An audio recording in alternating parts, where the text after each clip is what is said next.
So I'm Martin Puryear from the United States, and I made the sculpture at Wanås in 1996 from thatch.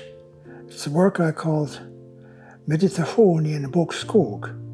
In English, it's Meditation in a Beech Wood.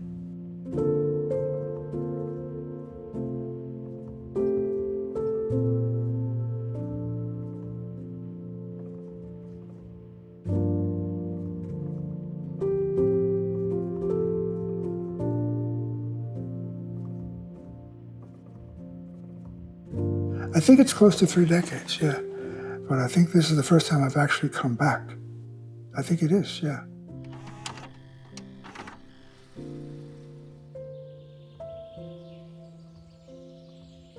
Origin of this work is my interest in and appreciation for the kind of beech forest that you find in southern Sweden, in Skåne. And that's one of my first experiences of Sweden, was going by train through the beech forest in the spring. And also an interest in thatch as a material. It's like a reunion with something you did a long time ago, and always when you see something you did many years earlier, you learn from it. You learn about yourself. But I can't separate out seeing the work in its renewed state, knowing what is behind all of that workmanship, the experience of meeting the thatcher again after so many years at the same time. Because that's the work. It's the workmanship that goes into the work and the relationship and respect for the worker. Well, meeting Adam was very special because I had so much gratitude for Adam's, first of all, his willingness to take the project on in the beginning. Because like many projects I've done, they sometimes require very specific expertise, and that was the case here.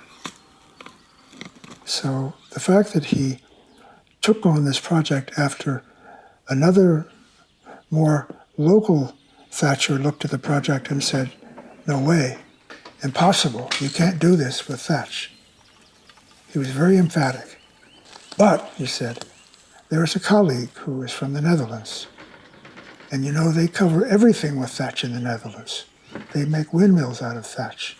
So give him a call. And we did. And when Adam came, he looked at the little model I'd carved, then he smiled and he said, "This is going to be a challenge."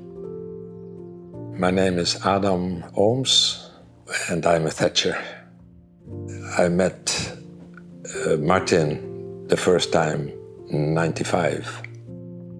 We communicate with Martin through fax and letters to get a briefing about what is going on and how it works.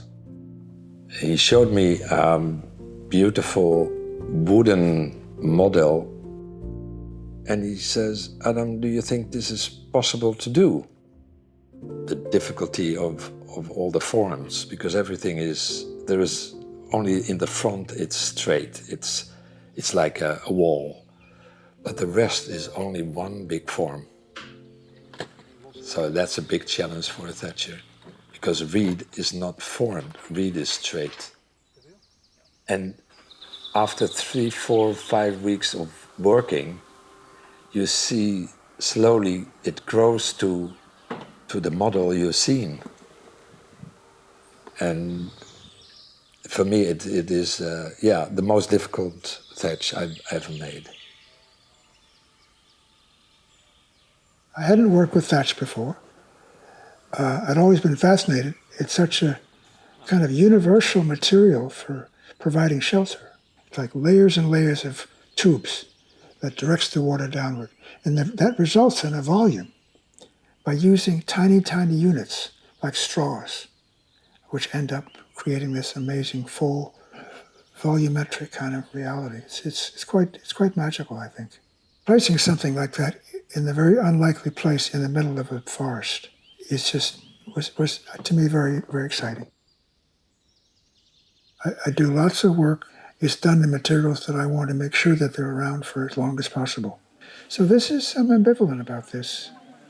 And I accept the fact that This is a work that will need replacement periodically, and it has.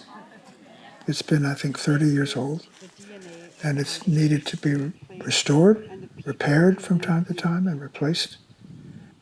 But luckily, it's been able to be maintained by Wanås and by the presence, the vicinity of the master thatcher who consented to build it, Adam Ooms.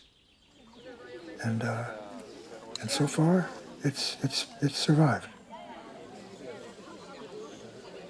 I think it was 2013. I did a renovation, and that was quite much. Now this time we did the total renovation. So 2024 is probably the last time I will thatch this meditation. Outer covering, it creates the air in there and so much texture, said many years ago. And as I walk, it feels very much like a kind of homecoming to be back here. The magic quality of a work in a place like Wanås, and also as any artist, if you do a work that you think is successful, you're in love with the work. And I think this is one of my favorite works, actually, I can say.